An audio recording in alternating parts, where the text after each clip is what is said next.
أما تخافون الله سبحانه وتعالى في محارمكم؟ أما تغارون على محارمكم يا عباد الله؟ تطمعون بالدراهم وترخصون الأعراض؟ لا حول ولا قوة إلا بالله العلي العظيم.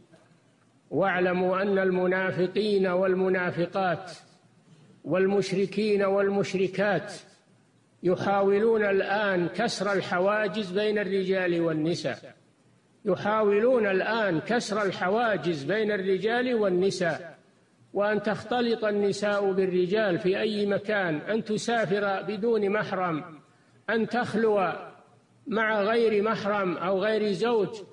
يحاولون أن لا يبقى حاجز بين الرجال والنساء من أجل أن تشيع الفاحشة للذين آمنوا، لأنه لا تهمهم الأعراض، وإنما يهمهم أن يكونوا مثل الكفار، أن يكونوا مثل نساء الكفار، تكون نساء المسلمين مثل نساء الكفار.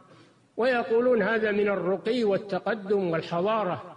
أنتم متخلفون، إذا حجبتم النساء وتحفظتم على محارمكم تكونون متأخرين. إلى أين التقدم؟ إلى جهنم. هم المتأخرون، تأخروا عن الإيمان وعن الجنة إلى النار والعياذ بالله. اتقوا الله عباد الله، ولا يغرنكم هؤلاء المنافقون والمنافقات والناعقون بأصوات الكفار الذين يريدون أن تزول الفوارق بين الرجال والنساء من أجل أن تشيع الفاحشة بينهم، لأنهم لا يغارون على الأعراض ولا يغارون على النسل ولا يغارون على شيء.